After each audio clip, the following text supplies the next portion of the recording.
Is Travis Wells a closer?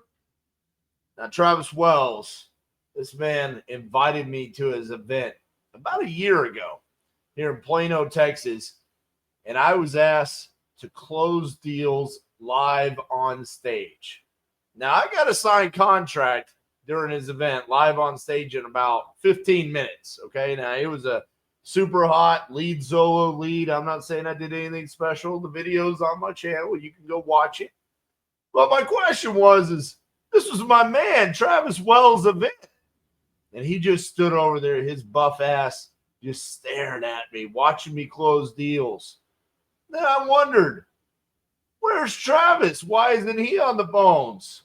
And so now I've done some research and I went out and I found Mr. Travis Wells likes to post some live seller calls. Now, Travis, he joined Titanium University a couple months ago. He's been doing real estate for like 2 decades, okay? So I'm not saying I've taught this man anything, okay? However, I am saying he's highly successful. He loves being a part of communities, and he loves networking, and he loves learning. He sent me a message the other day, and he said, hey, King Closer's Formula, it's real stuff, man. I just listened to the training inside of Titanium University. I went and I used it on my first call, and I probably would have gotten the contract anyways, but it simplified the process and it made it easier. So I don't think that he uses the closer's formula on this call that we're about to react to, but I'm curious to see if there's bits and pieces of it throughout because he has been a part of the community for a while. So without further ado, let's bring up Mr. Travis Wells and find out if he's a closer or not. You need to get super confident with your intro. And so on my next call, when they answer, like listen to my tonality. However they answer is how I'm going to respond. So if they're chipper, I'm going to be chipper. If they're down, I'm going to be down. Mid, right? This one. So he's clearly talking to his audience. This must be some sort of live video that he's doing here. Shout out to the titanium hat. Bro, you got to turn the titanium hat around for the video. I got you. You got your brand too, my man. So I appreciate that. But he's absolutely right there when he's talking about mirroring the seller when they answer the phone. I'm curious to see how much he overemphasizes that on this particular call because he brought it up. Sometimes we have a tendency, maybe that throws us off. We're coaching and calling sellers. Does he overemphasize it too much, or is it just perfect? One is in South Carolina. I like South Carolina. Let's do it. We all love South Carolina, Travis, until old Steve Trangalang went and tried to ruin wholesaling in South Carolina. Shout out to my man Steve for being the worst thing that's ever happened to wholesaling real estate. Yeah, listen to the tonality here. Listen to how they answer. Super important. Hey, it's Travis with Exclusive Housing. How are you? With Exclusive Housing, Yes. yeah, you had filled out a form online for your property over on Hidden Spring. Oh, yes, sir. I do. How you doing today? I'm doing pretty good. Okay, so a couple of things right out of the gates. This is slightly edited, so it's going to be kind of harder for me to find gaps to react to, but that's fine. One thing, he did match the tonality of the seller right out of the gates. I did like that. The other thing was I like how he identified to the seller, hey, you filled out a form on my website that overcomes an objection right out of the gates of how'd you get my information? Why would you think I would want to sell, right? The small little critique, okay? I don't love asking a seller, how are you doing today? We all do it sometimes. Just naturally, it'll just slip out of our mouths, like, hey, how are you doing today?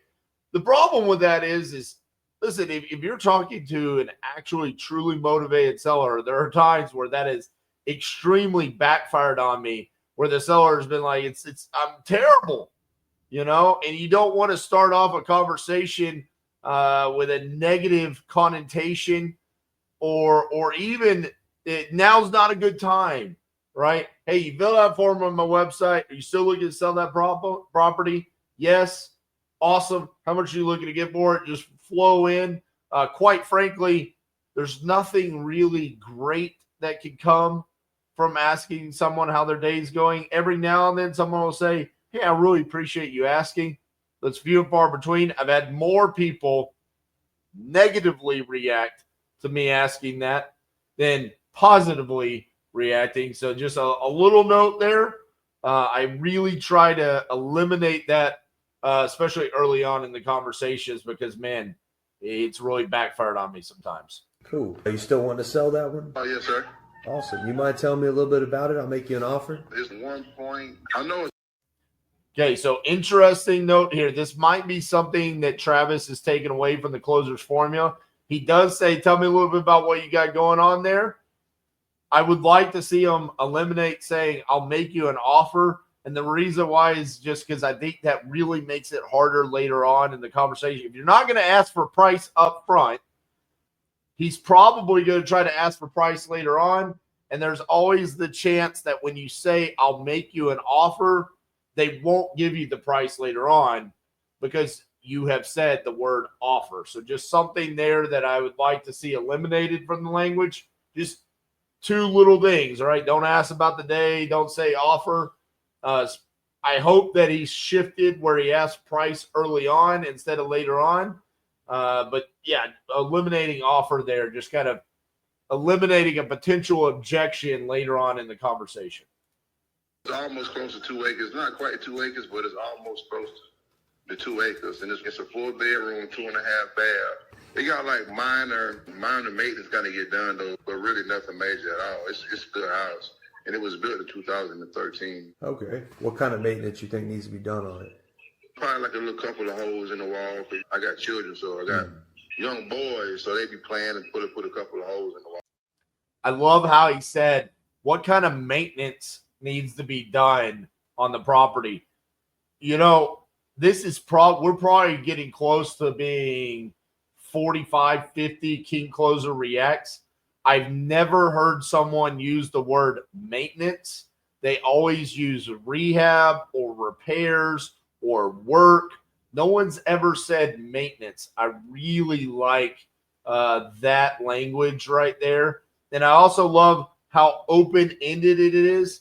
And he wasn't going into the bullets of, you know, when was the last time you painted or flooring or kitchens or bathrooms or roof and stuff like that. He's just opening it up for the seller to steer the conversation any way he wants to take it in regards to the property condition.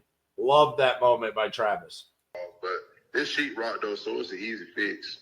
Okay. No, I actually do construction and drywall myself though. So before we got a chance to sell it, I was gonna go ahead and repair it myself, or leave that up to discretion of whoever want to buy it. That makes sense. Why are you selling if you don't mind me asking? There's nothing wrong with it though, because basically I'm 40 years old. My wife is 40, and it's in Jackson, South Carolina, so it's like on the outskirts of Aiken County. And when you buy, love this right here. You're seeing the body language and the action that Travis is taking here, right? He's going back, deal analysis. Sure, he's got, you know, some sort of profit calculator. He's comping, looking at Google Street View, probably trying to find pictures of the property.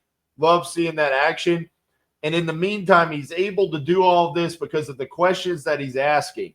Open-ended questions, you know, tell me, why are you looking to sell if you don't mind me asking? And he just gets the seller to open up and talk. It's not about us. It's about the seller and understanding and identifying their motivation and why they need to sell for a discount to us. He's doing a great job of doing that right here. my house, it got to be somewhere that you permanently want to live. And then at the time, me and my wife just was looking to purchase a home, long-term status. So I feel like I don't want to be there for the rest of my life. So I'm currently staying now in Atlanta. We moved to Atlanta. So I feel like I want to be in the city versus the country. Yeah, that makes sense. This is a double wide, right? It's a double wide slash modular home. It's bricked in at the bottom. Okay. So it's not considered a double wide, it's considered a modular home. Awesome. Do you still have a title for that? Yes, sir. We still, as far as making a mortgage payment, if that's what you're asking. Okay, good deal. Yeah, I got to check. They have little laws around those kind of things, so I got to make sure on those things. What are you looking to get for it? I'm thinking right now on the market, I think like a little over 200,000. Yeah. tell me what you're willing to offer for, and I can just tell you we can negotiate from there. Or I buy to just clean up and resell. That's one option. Yeah, it's a beautiful home though. Like I said, there's nothing major wrong with the house at all. Ain't no roof, no leaks in the roof, no plumbing problems, no electricity problems, none of that. So he did get a price out of the seller there, and it wasn't an objection, right, in regards to the offer. However, he did just say, you know, why don't you just make me an offer and then we can negotiate from there. Really love Travis's tonality in this. He mentioned at the beginning, you know, mirroring and matching the seller's tonality. He's doing a really good job of that. I think this is Travis's. I know Travis at this point. I think this is his natural tone and probably how he wants to interact and engage with the seller. So I think this one was probably pretty easy for him, but he's doing a really good job. He's doing a great job of continuing the conversation to move to where the needle is moving in the direction that he needs to get to the close. There's not really any filler space here. Really, really liking the way that he's navigating. You can tell he is extremely comfortable in everything that's happening here. There are a lot of reps going on here. He doesn't just put in reps in the weight room. He also puts reps on the phone, and it's very obvious. Just a little couple of holes in the wall for my boys playing around and not the holes in the wall. Yeah, that makes sense. So I think I'll give you different options. I think if I were to buy this cash, but we cover closing costs, I think I'd be at 155. Okay, so this is an interesting way that he is presenting the offer, all right? He clearly has a creative offer that he's going to pitch, and so he's essentially anchoring with the 155 cash, and now he's going to come in with a higher offer on the creative side of things. I do know that Travis loves taking down properties to keep for rentals and passive income, and he loves acquiring them at zero down seller finance. So, and I know he also does novation. So I'm curious to see if this is going to be a novation or a seller finance pitch.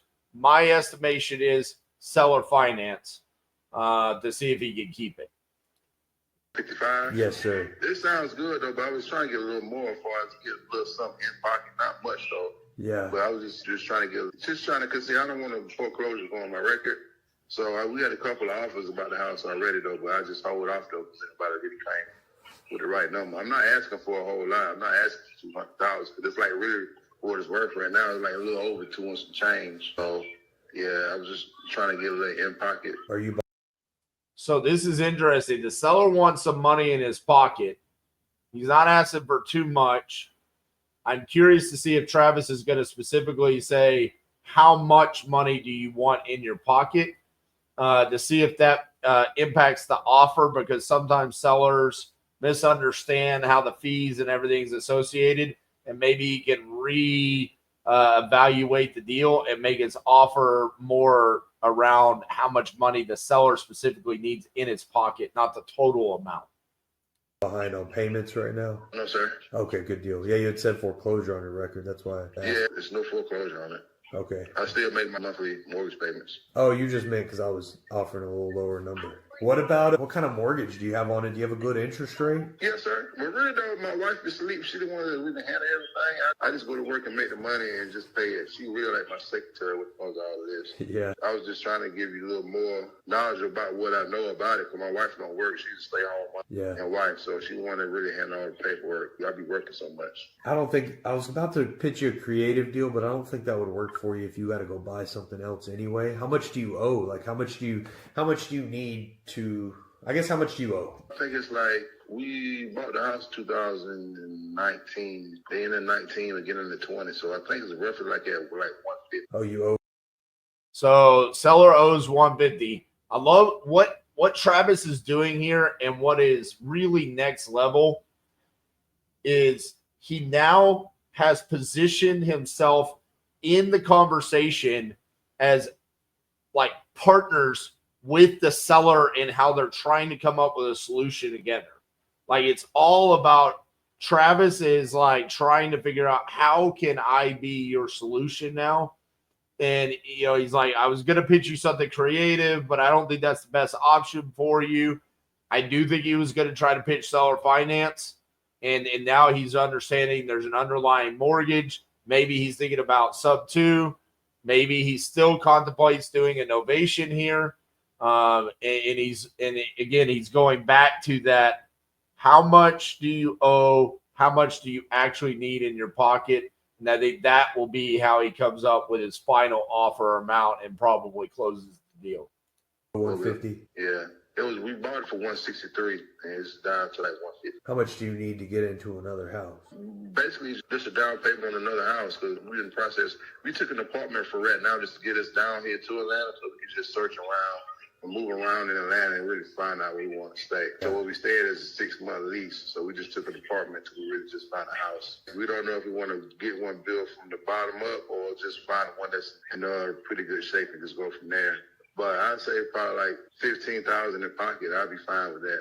That'd be enough for a down payment on another house. So if I were to cover closing costs, and let's just say you owed 150, if I were to cover closing costs and you net 15,000 after you sell it, you'd be good. Yeah, I'd be good. I'd be good with that. I'm good with that too. So that'd be like 165, but you net 15. We could get a payoff. So basically, that's basically like the same price where I purchased the house. Yeah. Like at 163 is what I purchased the house for. So yeah, that'll be perfect. Let's do 165. I'm good with that, man. Yes, sir.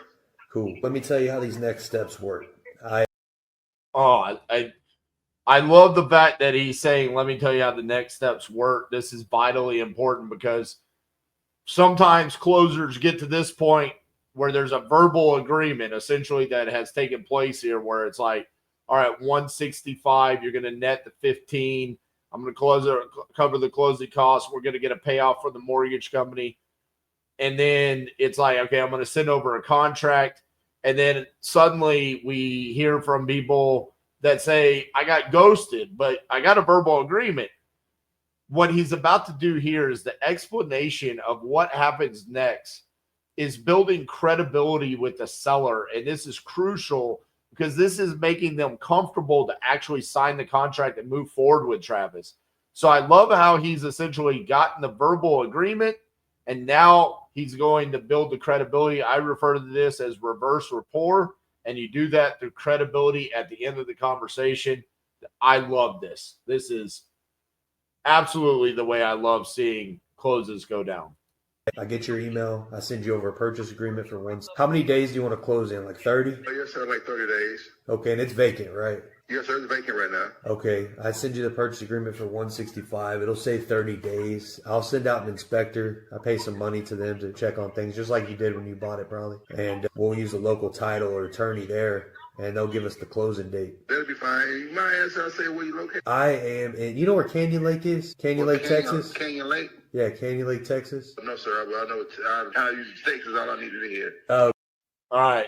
So I love Travis, and I love his accent. I got an accent too. But Travis, bro, if you're watching it this far, you do not sound like you're saying Canyon Lake. Bro, you sound like you're saying Candy Lake. Like Candyland. Like, bro, that is hilarious. I even knew where you were saying it. It sounds like Candy Lake to me. That's hilarious, bro. Okay, yeah, it's north of San Antonio. We buy everywhere. Yeah, we buy everywhere, fix, flip, and do rentals, man. I'm actually from North Carolina. You know where Raleigh is? Yeah, I know where Raleigh is. Yeah, all my family's outside of Raleigh. Oh, that's perfect. Yep. I used to have family. My mom's got best of dead. She was from Henderson. She was staying in Henderson, North Carolina. I think that's where Raleigh. Oh yeah, heck yeah. And then I got some people way off in the woods over there in Wilson, but I don't know if you know where that is. No, sir, where that is. But cool, man. If you would text me your email address, I'm gonna send you a purchase agreement for 165. I know your wife's asleep. I'm sure you gotta show her to her. But yeah, I'd like to do the deal. Are y'all both on the deed? I'm just on the. I'm actually though. It's the house is my name. Okay. And the mortgage and all that, but she is on the deed. She on the deed as well. Okay, perfect. Yeah, shoot me over your email. Text it though, so I don't get it wrong, and I'll get you over a purchase agreement today. Oh, that sounds good. So can I send an email to this number here? Yes, sir. All right. So when we get on the phone, I'll make sure I send you my email. Okay, thank you, sir, and good talking to you. You too, brother. Thank you. Have a good one. You too. Bye bye. Boom. That's a good ass deal. A good ass deal. Good ass deal, baby. That was a good ass close, Travis. I mean, very few critiques there. I mean, how are you doing today? Not asking the price up front, saying offer outside that. A lot of that was really, really strong. Like I said, you could just tell the man is very comfortable being on the phones. He is absolutely a closer. I loved my favorite part of all of that was the reverse rapport at the end of the conversation, right? He didn't build the meaningless rapport at the beginning. He didn't waste his time. He wanted to verify, hey, do you want to sell this house? He made sure it was a good deal. Once he knew it was a deal that he was going to go close, that's the way he built the rapport there. He started off with building the rapport with the credibility of explaining the rest of the process. And then you see the seller just open up and it becomes a beautiful thing there at the end. Travis, I love it, bro. I'm just going to tell you this. Your next event, if you want live seller calls, you're too good of a closer to not be on the phones and showing people how to do that. I absolutely mandate that you get on the phones at your next event. Great stuff, Travis. Let me know what you guys think in the comments about Travis and his closing style and his closing abilities. Do you guys think he's a closer? I do. Give him a like. We appreciate you guys, and we'll see you next time on The King Closer Reacts.